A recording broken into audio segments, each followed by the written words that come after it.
Hey guys, this is Dan at yourpbfriend.com.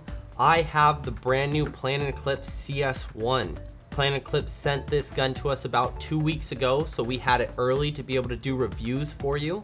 I have had the pleasure of being able to completely take apart this gun, play with this gun in scrimmages and days of practice, and give this gun to probably about 100 different customers and players and let them shoot it and play with it and give me their thoughts. We are introducing a new show or series called the Ultimate Gun Review. Every time a new marker, like the new CS1 comes out, we're gonna do the ultimate review in Paintball on it. This is going to be a complete review, probably over an hour long. We are going to put in the description quick links to each different section, so those of you that only want to watch a 5 or 7 minute part can jump to that area and see what you want to watch. For those of you who want to watch the whole thing, this is going to be packed with tons of good information, so enjoy watching it. Please comment and let us know what you think of it. What we're going to go over is we're going to do an unboxing of the marker. I'm going to do a full tech breakdown. This is going to be a long thing as I point out all the new areas that have come out and been released on the new CS1, as such as like the new foregrips, and just completely go over the gun. We're going to do an efficiency test on it. We have some very set parameters to do the efficiency test.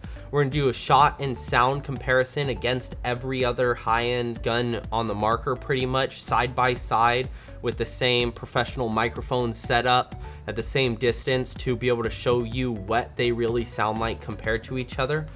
I'm going to do a section where I compare the ergonomics and the weight of this gun in the hands versus all the other high-end guns, so you can get the best idea of what this gun's going to be like for you. There's some gameplay footage of me personally playing with it, as well as teammates and other players locally. And then we're going to do a closing review, 5 to 7 minutes, giving just the final thoughts of what we think, or what I think about this marker, and so that you can make the best informed decision on, is this something that you want to buy, or is this something that probably isn't for you. So be sure to watch the Ultimate Gun Review.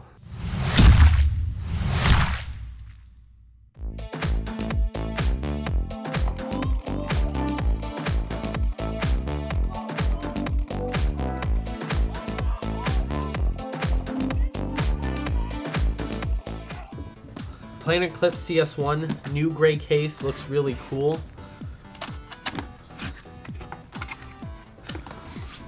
The gray box is real nice as well.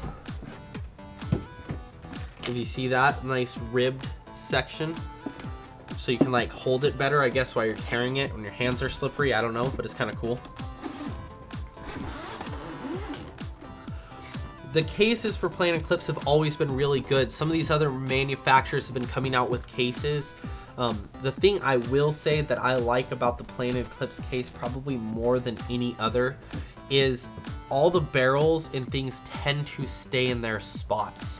When I take the manual and I stick it underneath the barrels, it stays in there. When I keep the Allen keys don't fall out often, or the lube or the spare parts. These barrels, even on old guns that are years old, don't fall out. So that is just a huge plus for me. It's not only nice, now it's maybe not the most extravagant case a manufacturer makes, but it works and does its job well. The pro tip from Planet Eclipse, really nice tip. It's designed, the whole idea was that you would these ridges, it would be less surface area or something against the bunker, so paint wouldn't get inside the porting. The porting is now on the high point of the barrel rather than low point, so paint doesn't fall into it. Some, I guess, pros or some players were saying as they're sticking their gun up against the bunker that the paint was dripping off the bunker into the porting and into the barrel. So I guess that fixed. The shaft 5 barrel back is the same thing as the shaft 4, other than it has the quick threads now, or the quick threads here, so it's shorter to screw on and shorter to screw off. You only need 3 threads to meet maximum strength of any type of screwing surface, so this is more than strong enough. I think it's got 3 to 4, so that's nice. 3 to 4 turns and it's on. The O-ring, it's also part of the gun design, but the O-ring actually sits inside. It doesn't depress up against the marker. That's nice. It also looks really good with the pro tip. It fits the length and the sleekness of the gun, so that's real nice. 689 barrel back. I heard a few people complain about the size of the barrel back. I'm gonna give you my thoughts really quickly on this. You should not take a smaller barrel back stock. If you're gonna have one barrel, you need something like a 689. Here in California, using our stock barrels, I have used paint that has barely fit through a 689. Pretty common in some tournaments. If your barrel is too big, then you lose a little efficiency, but you can still play paintball. If your barrel is too small, you break paint and you can't play paintball. So if you include one barrel, a 689, we use an FR. A lot of the teammates use the FR back, which takes freak inserts, but I'm going to tell you, I've noticed most of them have a 689 or 691 insert in their FR back, and they never really bore size and change it. So even though they got it to be able to do that, just using the bigger barrel works, and they just kind of always use that size. So I don't know. They're available for sale if you want them. They're real cool. They look cool when you get them. Barrel socks, some of the best barrel socks in paintball. Really cool barrel socks. Planet Eclipse always includes that. This is their Dow 33 grease that they include. Real nice in there. The soft tip CS1 bolt. I'll get into the new design in the bolt engine right there. Allen keys. Like always, I'm going to pull these out because we're going to use them to take apart the gun later. Really nice set of Allen key set. Spares, the best spare parts that any company comes. We get gun trade-ins here at yourpbfriend.com every day. Guns that are 5, 6, 7 years old and they still have parts kits. Any guns that we have to fix when we take trade-ins, we normally just fix from the extra spares that are included. So these things last forever. This is enough to like rebuild your gun a million times. Like, it's just way overkill. So that's awesome. Gonna close the case and we're gonna get into this review. One common misconception about the CS1 is that it is the Geo 3.5 core without any real changes shoved into a bunch of exterior designs. If that is something that you have been told, you have been misinformed. I'm going to explain to you how the CS1 core, the next generation IV core, is very different from the previous year and how it, what the thought process behind it is.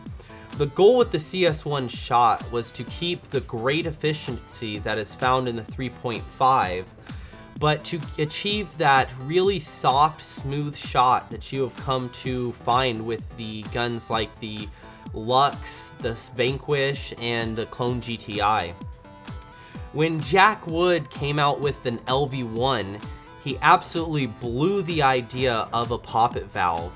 Beforehand, you have a poppet valve, which is pretty much a seal, and you take a rammer and it smacks the seal open, allowing the air to come through. That results in a kick of a shot because you feel the solid hit of the valve open and the air hit the ball. With the lever valve, what it does is it gradually increases how much it opens. So the rammer hits the valve, it slowly opens it, and then it opens it even more. The effect of that is more of a hit, slight hit, and then a shove. So kind of a push and a shove as it gradually opens and increases that. That is the idea and concept that has been brought over from the LV1 into the new CS1 next generation IV core. I'm going to show you how that works. There's 3 parts to this. The first part is the firing chamber has a larger volume. They literally went in and milled out the inside of this chamber to hold a larger volume, allowing it to operate at a lower pressure. That means it's a softer hit from the air. That, coupled with the bolt design that has a new style of porting and the different shaped prop shaft, create all the difference. If you look, the chamber is much bigger. You see how it's loose. This can is the exact same as the IV core, except the back half of this can is a larger diameter because it goes from a smaller diameter, the same size as the 3.5, to a larger diameter back, allowing for the larger volume. So this back half of the can won't work in it, but the front half will. So we'll put the can aside and we will talk about this bolt design.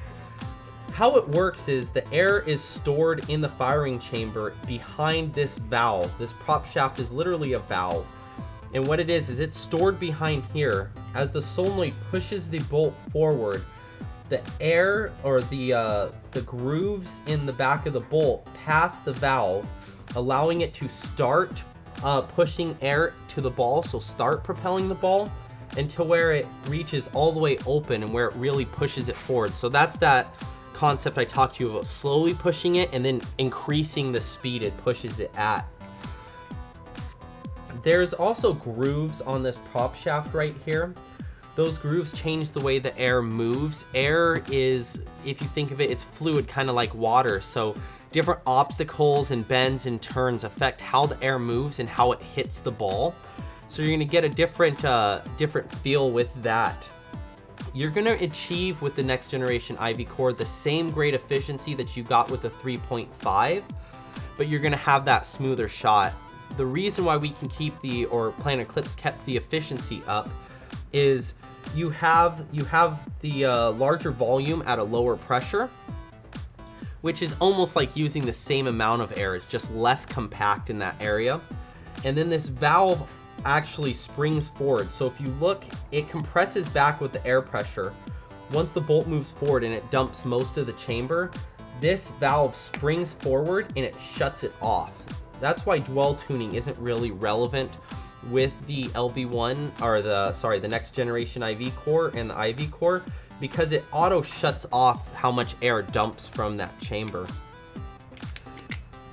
You will notice in our shot comparison videos that the CS1 has a quieter and longer sound signature, I would say. The 3.5 has more of a snap or a thud. You can literally feel it like a dot, dot, dot. And it's a shorter, harder, all focused into one shot. The CS1 is a deeper tone than almost any gun out there. We noticed the sound signature was different. The deeper tone actually has shown and seems like it's harder to pick up with the ears across the field. So it sounds when shooting as a quieter gun than most guns on the market. And it's also a softer shot because rather than a thunk, it's more of a like kind of the airy sound. You'll hear that a little bit later to see that. So you'll also see there's some less barrel rise on the gun. That is the Feedneck is moved forward, creating a better balance. That softer shot, rather than hitting the ball, kind of pushes the ball out of the gun. All that to show that the new Planet Eclipse CS1 shoots and functions very differently, a lot smoother and quieter, while still maintaining that great efficiency that you've seen in the Geo 3.5. The Feedneck on the Planet Eclipse CS1 hasn't really changed. It looks a little more beveled in, but it works really well. The Feedneck clamps onto the body of the gun. I have personally never seen one break, never seen one come off. It holds the loaders perfectly well. It's very easy with this thumb drive screw to on the fly tighten it and loosen it. Clamps down well. One of the best Feednecks in paintball, in my opinion, so that's really nice. Somebody asked, is this trigger guard right here sharp? It is actually very smooth, very good finish. It has some aggressive lines cut into it which flow with the rest of the marker, but it is very smooth to the touch. You're never going to do anything to yourself with that. Trigger design. The design is a little bit different. It's actually a two-piece trigger. It comes off. We'll take that trigger all apart later, but it feels really good.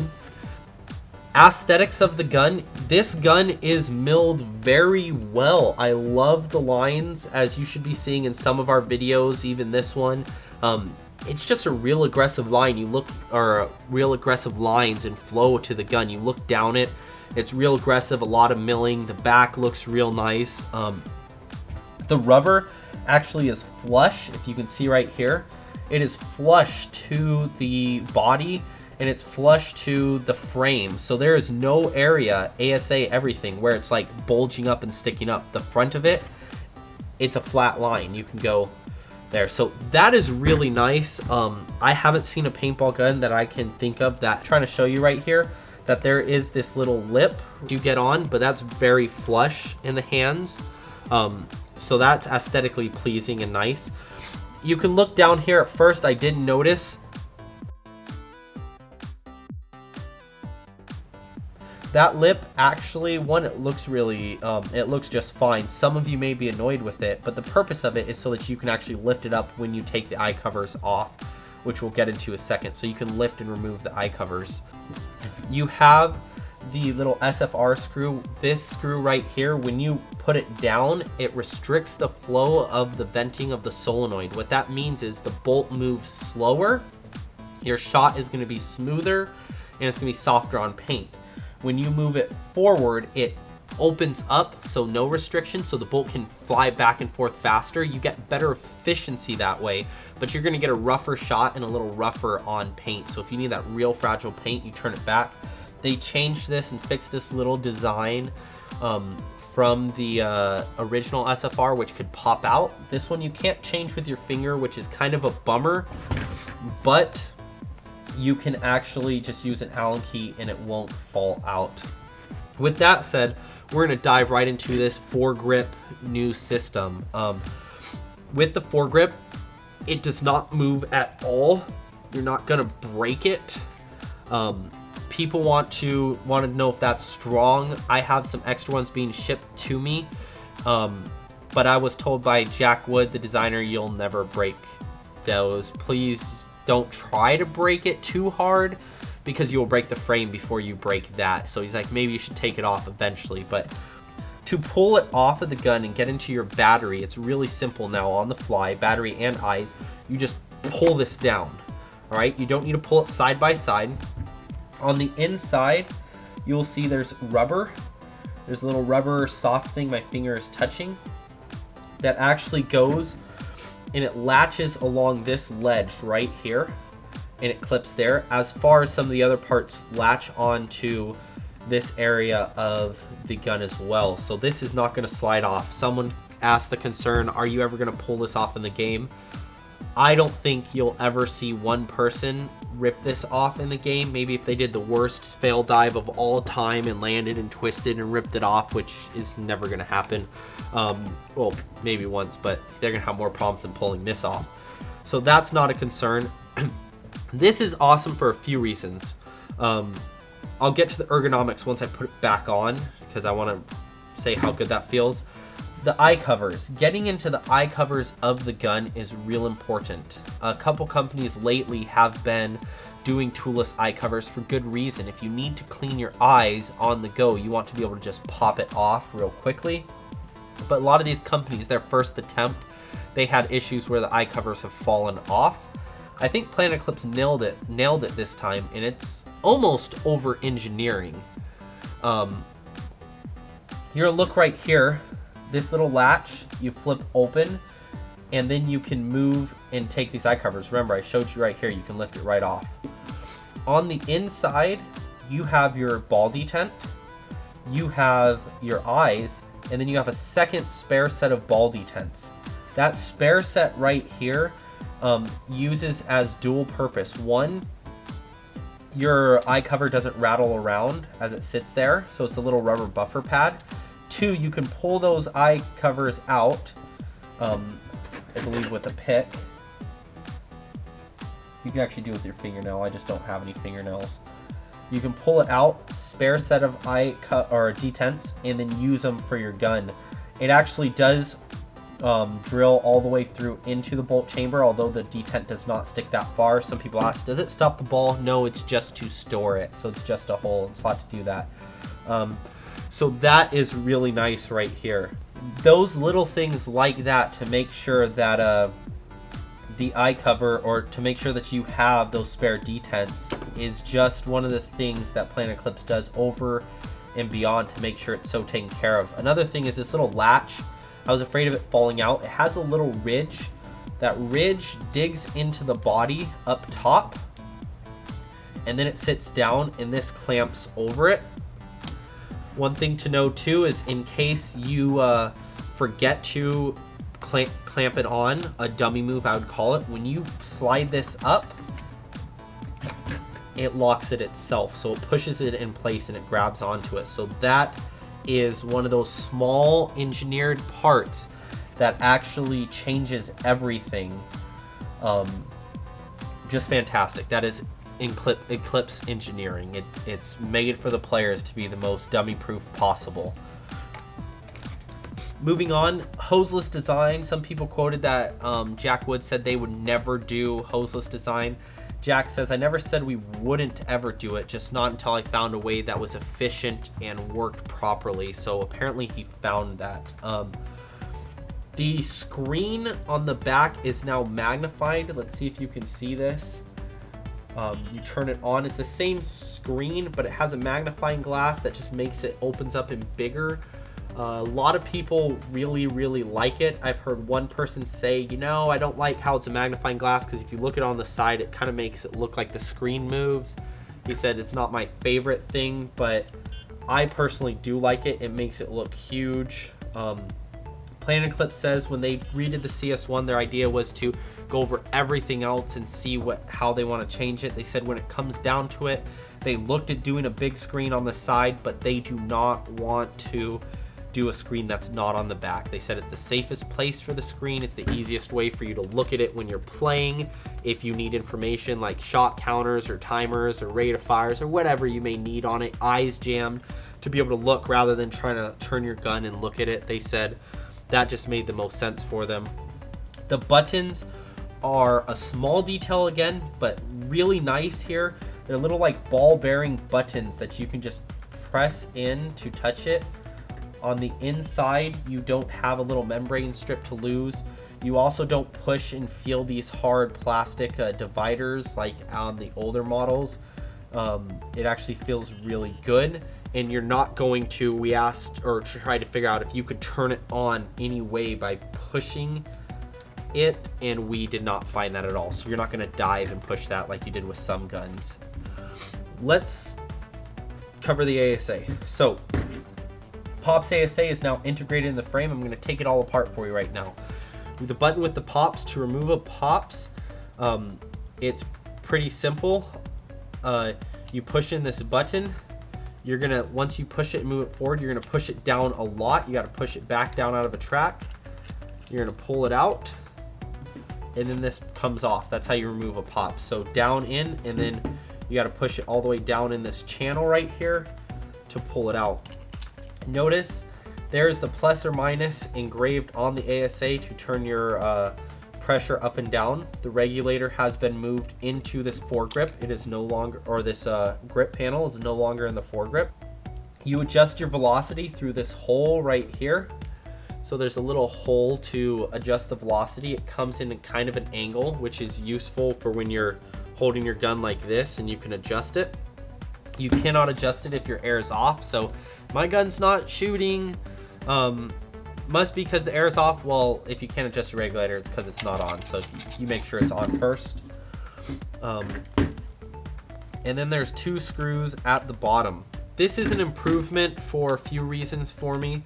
One, I had a few people who dove and they actually bent their ASAs diving and hitting the tank, and it actually busted the screws right here. Some people sell these color anodized aluminum screw kits. Please don't, if you do get them, don't use the ASA ones because those ones are steel. They're a lot stronger. The colored ones are aluminum. They are so easy to bend. I can literally grab your tank and your gun and just bend it. The ASA, and this is actually how you detect the regulator now. If you see, pulls out. Inside is where you get, inside right here is where you get your regulator housing, and your piston's actually in there. We'll point this out in our Brett the Tech video. Please don't use needle nose pliers to pull out the piston. You ruin that, you can ruin your piston, and that causes spikes in pressure. If you do, be very careful. I prefer to have people use like paper towel, shove it in there, and then pull it out gently. I'm not going to pull out the piston here. The piston goes in through this spring, and it clips right onto here of what they call the crown. Very good Eclipse engineering right here is this crown. Actually has little notches for an Allen key or something to be able to twist. One of the things that actually is really nice with Eclipse, again, here, is this little gasket. This little gasket that you have right here, you see there's a little ridge on it. So this is a super fat seal between it. So if your ASA becomes a little loose, you're not going to suddenly have air gushing everywhere and breaking that seal. It's going to be able to seal, and this isn't going to fall out on you. It's got that little ridge. They've made their own gasket and O-ring, which has a little ridge so it doesn't fall out. And then it also has a filter. So something like that, they could have just used a standard seal, which would fall out every time you take it apart. You'd lose the reg seat or the little seals and gaskets right there. But now that is, again, what I said, Eclipse engineering, which is really nice to not have that problem. So if you're going to put this back together, what you would do is I would screw in the reg seat. You can't just slide it into the piece and then put it on. It will only go so far. You actually have to back out your adjuster screw because that screws on with your velocity. So then you can take these. You want the spring back on. I left the piston in there. You take it, you stick it back together. Now when you are screwing this ASA on, you actually want to make sure that you don't screw all one side at once. You want to screw down one side until it starts putting a little pressure, then you want to screw the other side. Because if you do it all at one side, then it does this and it kind of kinks and it'll scratch and move it down. But if you do it back and forth, then you can settle it back into place and make sure that it's sealed properly. And then you can snug down both sides. Again, like Jack said, if this comes a little bit loose, then you're not going to have major issues because that is a very fat seal. Just tighten it up and you'll be good to go. To get the Pops ASA back in, you put it on. You want to keep it forward. You push the spring down. Be careful because it is under spring tension, and then it pops up right back into place. And there you go. So that's Pops ASA. Let's look at the foregrip. You pull the foregrip off. You got two AA batteries now. This is a huge improvement for the gun. 9 volts are expensive, and they have issues with getting low, not being able to use it. So to be able to use 3 volts, each AAA is, or AA is 1.5 volts, means that the gun, the board, and especially the solenoid runs on a lot less power, which is really nice. This foregrip right here, if you see, people are afraid, will this break? Planet Eclipse says no, it won't ever. I have tried it now that I got my hands on it. I was skeptical at first. I will have to say, I don't think it will break ever. So you should be good to go with that. Let me take it apart. It holds with 4 screws.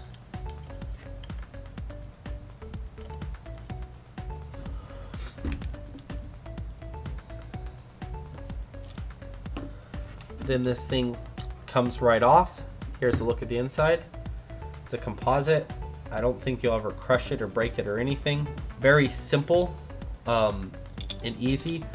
Just for some of you guys, one reason that they don't use aluminum right here is if you're putting the batteries right in it, you're going to have issues with conducting the AA batteries, and you have to pad it very carefully. 2, composite is just very light, and this is so strong that you're not going to have any issues.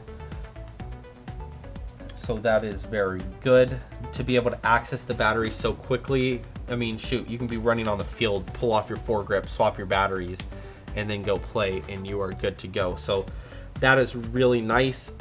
Like I said, again, You will not break it. We are going to try to get one of these in and destroy it. We're gonna have to think of some creative ways to do it, but that is awesome. That is just great engineering. The foregrip slides right on. I'm going to take apart the frame for you right now. The frame, how you're going to do it now is there is a screw in the back of the gun, and there's a frame screw right here. You simply slide off the regulator, or sorry, not the regulator, the foregrip. It's going to take a while to get used to that not being a regulator. Remember, you don't need to tighten these things too tight, guys. When you do encounter a tight screw, break it with the long or with the short end, and then use the long end with the ball point to twist it out easily. This is awesome. Frameless or wireless in the frame. That is really good. Companies have been doing that, and that's a huge plus for Planet Eclipse, to be able to just take apart your gun really easily. We're going to start with up here. These are connections. These are the little pins for the back of it that connect the solenoid and the board to everything. On this back part of the gun, if you can see in here, there's actually little pins. They are sprung, so they have little sprung connectors, and those sprung connectors slide up and will make contact with this every time. This frame holds it in place and it clips right there. You have your solenoid, which actually runs and clips into it. Yep, your solenoid wire runs right here down these channels, clips right into this bottom one, and your eye wire right on top. So that is a very simple and efficient way. The wires, here's another very nice thing from Planet Eclipse. They stuck these little tabs to hold the wires so that you have channels that keep it out of the way from getting stabbed or crimped or broken. For a complete solenoid disassembly, watch our Brett the Tech video on it, and he will show you how to maintain that solenoid. Now for the inside of the frame. The inside of the frame, there's a few things I want to point out. One, you have another large gasket with the little lip and channel built on that. This is the connection between the body and the air transfer, or so the body and the frame. It's the air transfer system. So it goes through this frame right here. You can kind of see that it's milled out a hole right there for the air, and that's going to keep it so if your frame's a little loose, it's not just going to blow up and start gushing air. This one's a little harder to get out, doesn't come out easy. This is a little seal O-ring that works for your SFR, so where your solenoid vents and goes through this restrictor, the SFR screw. That works. People ask, what are these little tabs? I don't think this thing's made to be taken out all the time. Grab a pair of pliers. There you go, it kind of pops out. You gotta take this gasket out. This is a channel for your wires to run underneath so that they don't flop around inside here when you stick your solenoid on. You're going to take it and it's going to seat with this lip up. And let's take that gasket out. So you remove the gasket, you slide one side in, pair of pliers, and it clips into each side, and it holds your wires in place. So a little more difficult to remove and pull out, but like I said, that's going to stop you from breaking any of your wires. It goes from the battery board all the way down into the board itself so that you can actually power the gun. Let's pull apart this trigger for you. Trigger, there's 2 screws I see.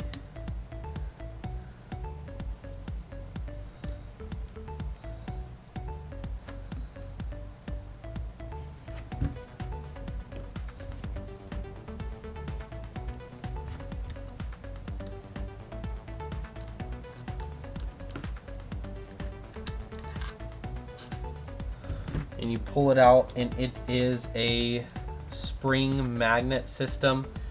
Here you can look. This is where the trigger, I believe it's so you can just buy a different face, move with this screw right here, and you can just pop out the trigger, the style of the trigger, and switch it. That's really nice, rather than buying a whole new trigger. I assume, do not quote me on this, but I assume that means that Planet Eclipse is going to make other triggers and trigger accessories so that you can swap that out. I don't see why they would make a two-piece trigger without that. I also think you're going to get a lot more people making aftermarket trigger fronts that you just screw right into it. Probably makes the trigger a little lighter too. I don't think that that's really something that matters much. When you put the trigger back in, it does use an opto switch. You want to make sure that these power lines go underneath so they don't get pinched. And then you want to make sure that you have the leaf in place so it sits right there. So yeah, make sure that you don't pinch those wires when you take out the trigger, the whole 2 times you take it out to swap to the new design that somebody's going to make eventually. I can foresee it. Don't need to over tighten them. Just tighten them down a little bit. Boom. Slide, oh, actually, ready? All right, now we're going to look at this front half of it. The solenoid is made, I think it's a Mac valve solenoid, I might be wrong, but it has an spool assembly made by Planet Eclipse. They actually make it in-house. This solenoid runs much lower voltage. It's a very efficient solenoid. It's supposed to be much more energy saving. They say with the new AA's, you should be able to run 400,000 shots on the 2 AA's. That is just incredible and mind-blowing. That has to do with the solenoid. Here's 2 screws here, a screw in the front and back, and then your 2 here. We're gonna save that for our Brett the Tech episode that you can see, and he's gonna take all that apart and show you. So I'm gonna throw on the frame, then we're gonna take apart the grips. Seats right together. Ready? No pinched wires. They all have a home. Very nice. Throw it together.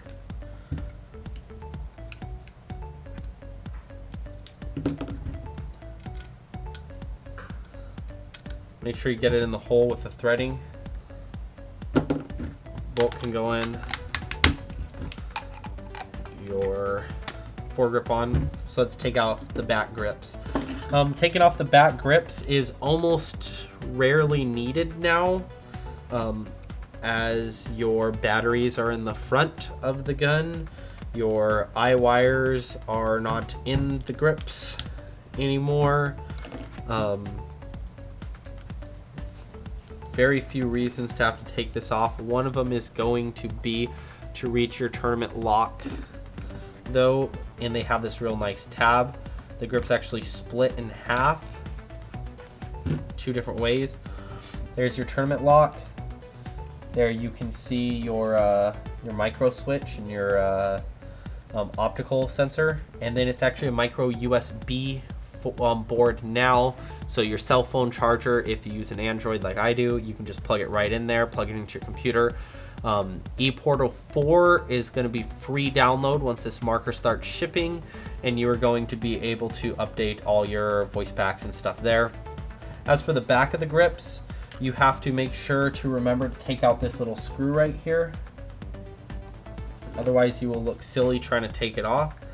And then you just kind of have to, it's a little more difficult, but I grab on the inside of this board and you pull and you kind of pop off. It's a little more tricky, but that's where you access the inside of the board, which you don't really need to do. The other side of the board, which you don't really need to do. The back part of the screen, you see these button pads. This inside actually, in here, it just houses these buttons so they don't actually fall out, and they don't fall out. So same with the screen, magnifying glass. So you don't need to worry about little membrane pads anymore. It kind of just sits there. Like I said, almost no reason to ever have to take those apart. These grips are made so you can just easily pull this apart, change your things. It doesn't expose the rest of the board. Hit that tournament lock if need be. Put your grips on. They paneled them over each other to be able to keep out as much moisture and in paint and other things as possible with the grips. So they should be very waterproof and water resistant. And boom, there you go. In conclusion with this, that's taking it all apart for the most part. It's a very reliable, all the things, platform, all the little small details that you see that they weigh, that they engineered perfectly to protect us from being dummies and causing something to go wrong with the gun by user error, they have pretty much fixed. The gun has been completely redesigned. The Geo 3.5 was one of the best shooting guns in paintball, and they literally took it and said, what can we improve for every single area of the gun? And that's what they've done. A completely redesigned, performs totally different marker. You really can't go wrong with this. I am in love with it right now, shooting it, and it is just a fantastic marker. I cannot wait for my team to get a hold of it to be able to use it more once we get our team packages in. So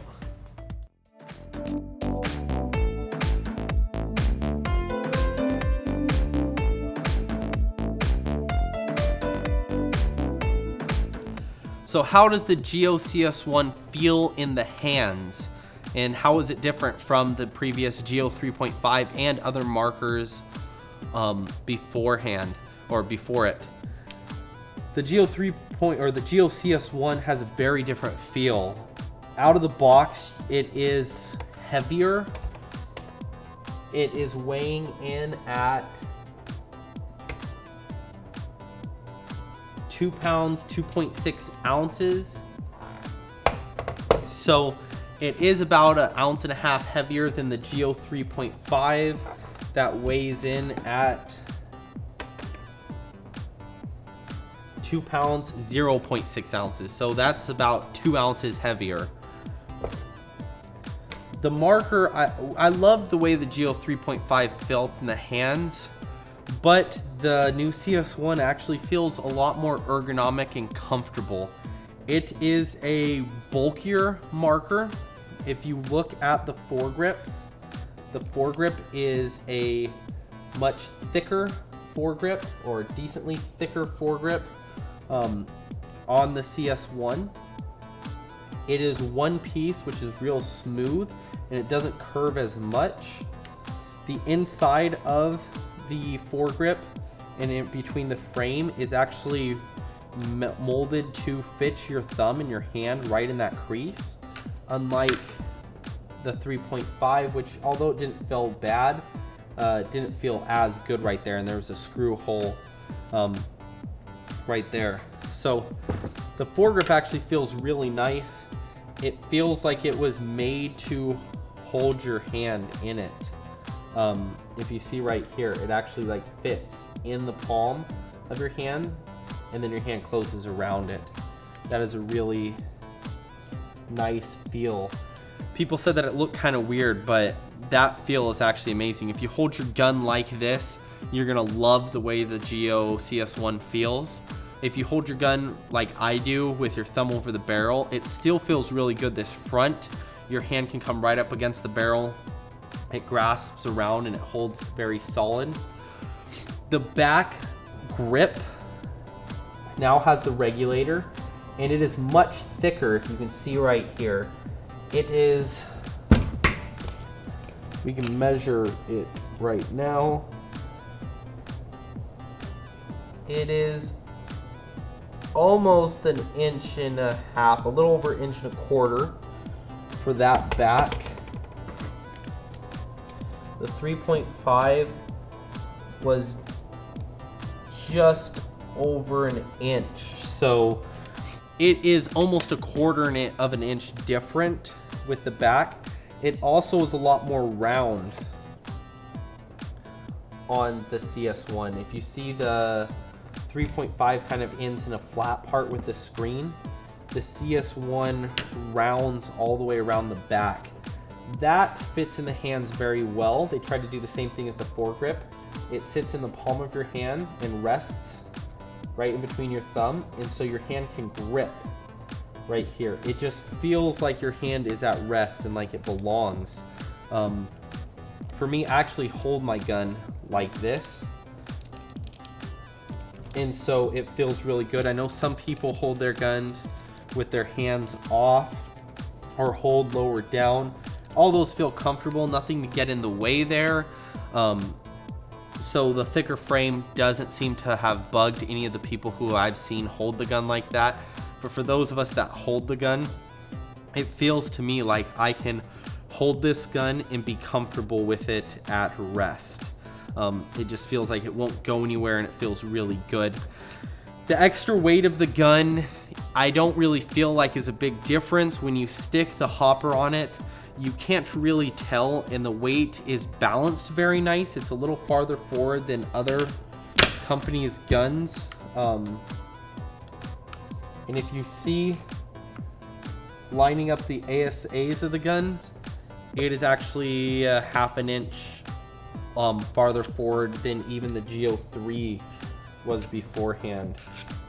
I also want you to see the difference of the back of the frames. This one on the CS1 cuts in much more. This one kind of goes up straight. So it's a new style frame. It feels very different in the hands. I would say much more ergonomic. People have looked at it and said it's kind of ugly, but I think we said that when the LV1 came out and the Vanquish came out, and those proved to be a very good looking gun. Quickly, I'm going to compare this with some of the other guns out there. The Clone 5. The Clone 5, if you compare the ASAs, you can see the Feedneck sticks up almost all the way more forward for a different weight. It is actually pretty much just as long as the Clone 5, which has been one of the longest guns in the hands. The Clone 5 sticks back farther with the back cap as well. And there's a different frame design going on for the grip.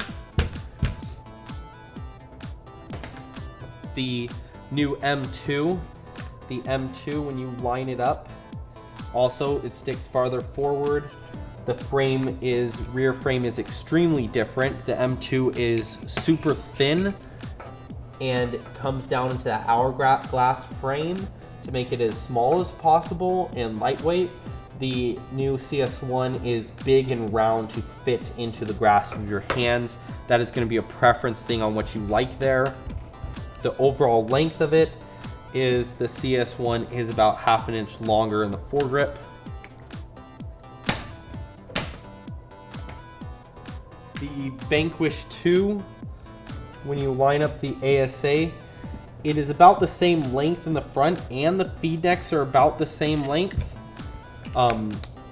That same distribution, but the well, I would say that the CS1 actually is about half an inch longer because it's just a bigger foregrip, much bigger. The ergonomics of the gun is very similar to that of the Vanquish 2, which for me personally, I think or thought the Vanquish 2, or still think has some of the best ergonomics in there, although I didn't like how thin the frame was.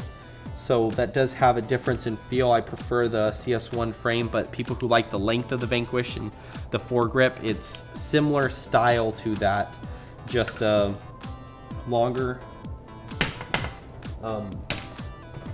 The Luxe, which was one of the first companies to come out with that longer grip. If you align the ASA, you will see that the gun is extremely different. There is a difference in a cut here for the style of the frame. The Feedneck is back more, and the foregrip is quite a bit back more. So you have a gun, which actually, that's when you line up the ASAs, the tank. When you line up grips, the foregrip is a longer reach than even the Luxe is. The Luxe is just kind of more back towards you and compact. Bob Long fans, which I am as well, in a very comfortable frame. when you line it up, it is much longer than the bob long grip is, which is actually nice. The back of the frame has a similar, just a little less drastic cut in the frame for the rear of the frame, and then it's just kind of bolded and rounded out. So it's almost the same feel in the hands of the back of the bob long frames, which I really like.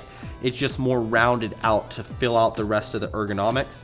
And then it's just a longer, more ergonomic front. So I really like the bob long feel of my Insight and Onslaught, and that might be why I really like the ergonomics, the new designed ergonomics of the CS1.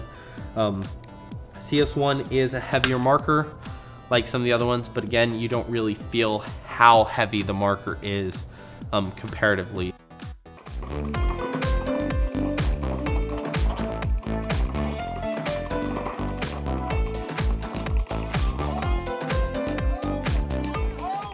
What's up guys, this is Dan at yourpbfriend.com. We are doing the efficiency test on the new Planet Eclipse Geo CS1. This is stock settings out of the box.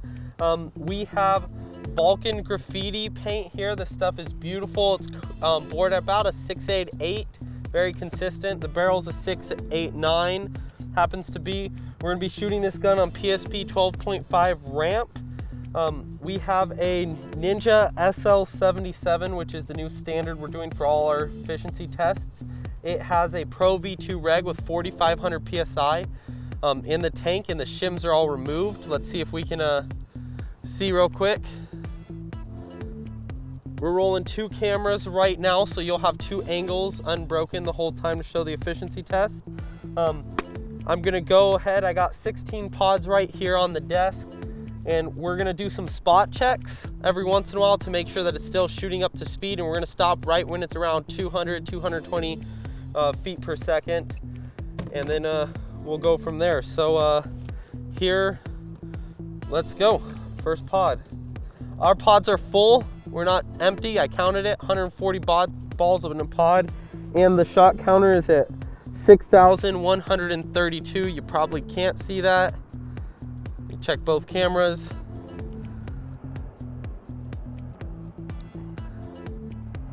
All right, didn't show, but 6,132 full pods. Here we go.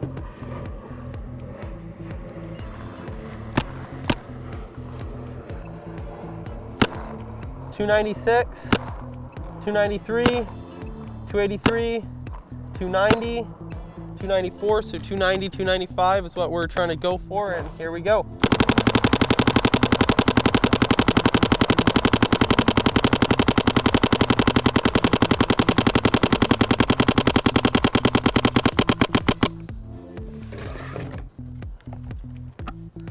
Here's 2.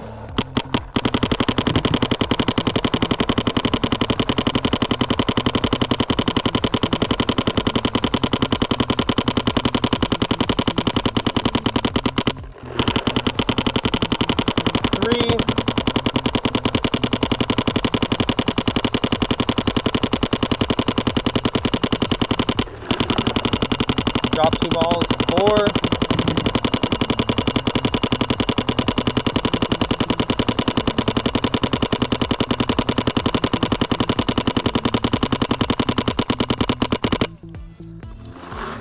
Five.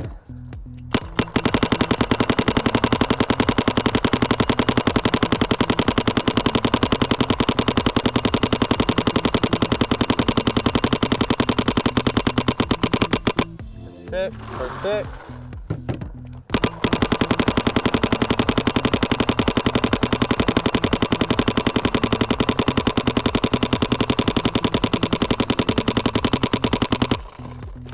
7.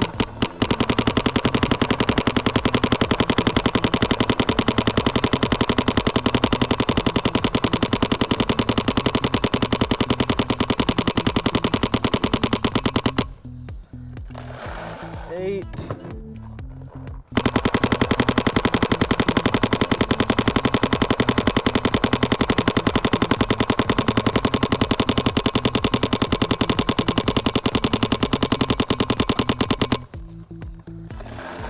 9.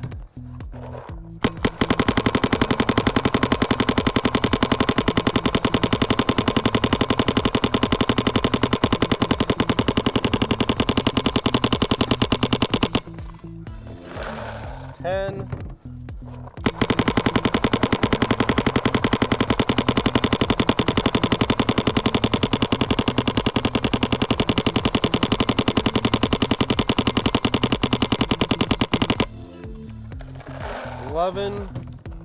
Just make sure. 286, 285, 295. Go there.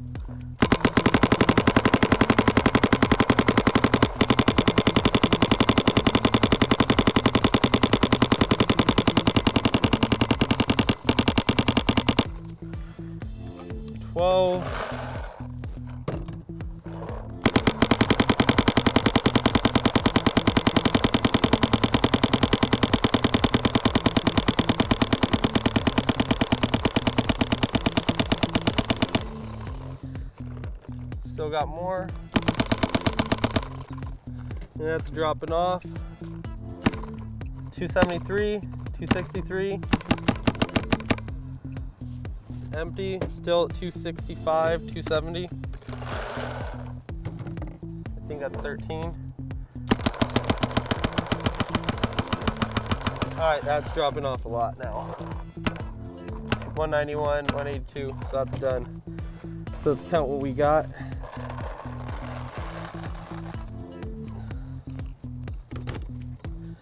Got a quarter. And this is 1, 2, 3, 4, 5, 6, 7, 8, 9, 10, 11, 12 and a quarter. And it's done. So that's pretty good off of a 77. Definitely a higher tournament range, but that's pretty good.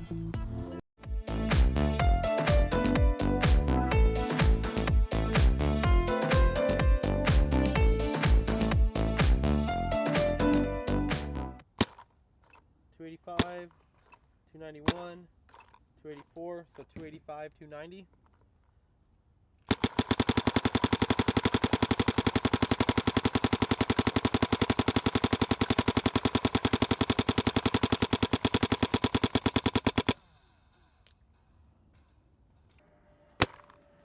$292, $286, $291, so $285, $290.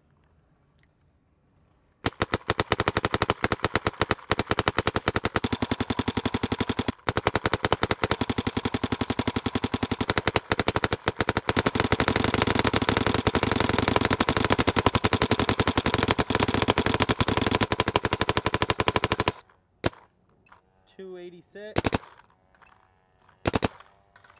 $289, $292, so it's $285, $290.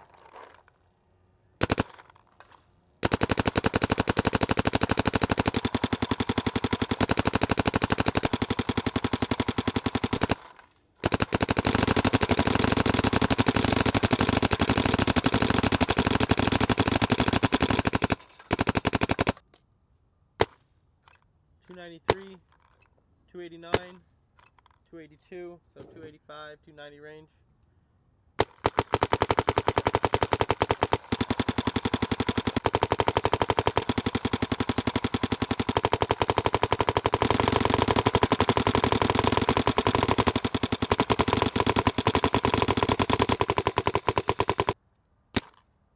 $292, $294, $296, $286, $285, $290, somewhere around there.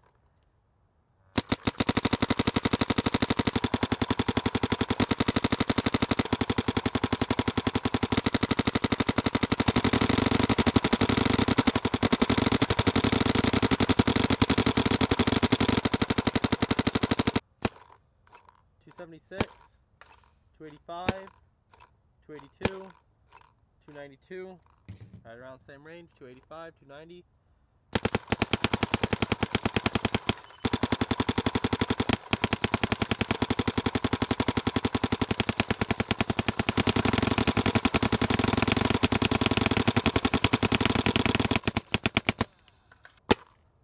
$285, $282, $294, $284, $285, $290 area.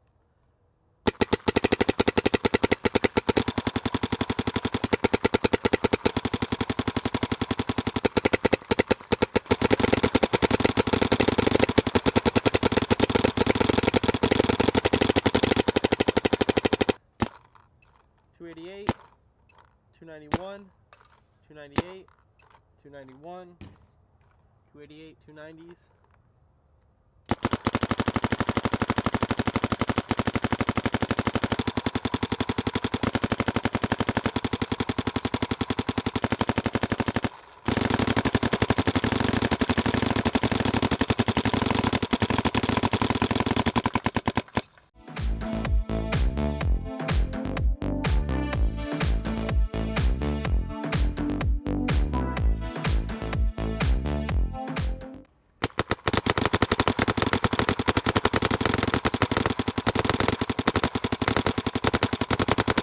Burst.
Okay, so now it is time for the closing thoughts. After taking apart this gun, playing with it, shooting it, comparing it in the hands to all the other high-end guns, doing the efficiency test, shot comparison, beating it up on the paintball field, what do I really think of the marker, and what are the thoughts on it, the closing thoughts? So for those that, if you watched the whole video, you probably have your own now. For those that are just looking for this, I'll try to be straightforward with it. The CS1 Planet Eclipse, the idea was to remake everything from the ground up, making the best marker possible. They didn't want to make a marker built on what it has always been, but what it can be. I think Planet Eclipse did a fantastic job. When I first felt the gun in the hands, which I already liked my Geo 3.5, I loved the marker, didn't think anything needed to be changed on it really. And when I first picked this gun out of the box, it feels very different than a 3.5 or any Geo before that. I really like it. The grips, I personally feel that this is one of the best feeling guns in the hands. The ergonomics just feel like it was made to be held in the hands and played paintball with, not something you're just grabbing. The Planet Eclipse decided they wanted to try to make the gun have a smoother, quieter shot, kind of like those Vanquish and Luxe shots that a lot of people really like, that smooth, quiet shot. And they achieved that without losing any of the efficiency. That is really nice. The shot has really grown on me as well. It is very smooth. I haven't always been a huge fan of that smooth shot. It's very different from a Luxe and very, very different from a Geo. So you will have to try it to find out. But if you do like that smooth gun, you're gonna like this. If you have really small hands, you may or may not like it. Most people, even with small hands, said they really like it. I have heard 2 people so far say we're not quite sure, it's a little big in the hands. But that was 2 out of probably 20 people with small hands that have held it that I've personally seen. The reliability on the CS1, it is a Geo platform, and so the reliability is just there. The dwell isn't close to the edge to get peak performance. It's just all made to be very reliable. I have personally enjoyed when I let all kinds of people try this gun on a cold day. One team was shooting really bad paint that was breaking in every gun, and it broke in this too, just because the paint was bad. It couldn't really shoot, but I was able to clean the eyes while walking on the field. That was really nice for me to be able to just, you know, take apart that and edit, clean the eyes and take care of it that quickly. I think this is going to be one of the best selling guns, if not the best selling gun in paintball. It has everything that Planet Eclipse has given you in the past with efficiency, reliability, smoothness, great customer service, but this adds into it just a whole new era of ergonomics that really hasn't been tapped into beforehand, as well as new features and just that smooth, clean shot that a lot of people look for. I think the CS1 is going to be just a great success. I doubt many people will hold it or shoot it and not like it. So these are for sale at yourpbfriend.com. We have a ton of orders for them right now. And Planet Eclipse is working fast at getting us them as soon as possible. They will be shipping the 9th, so that's in a few days from the time this video will be released, and then they will just continue to be shipping as people continue to buy them. We take trades at yourpbfriend.com. It's what we do. Get a trade quote to see what top dollar credit quote we can offer you, and please comment in the video and let us know what you thought about it, what you'd want to see for the next ultimate gun review that we do. And be sure to subscribe to our YouTube channel. We are looking forward to try and set the standard in all our videos as to what a proper video in paintball should be done. So with your support and our help, we will set the standard in paintball for those. So thanks.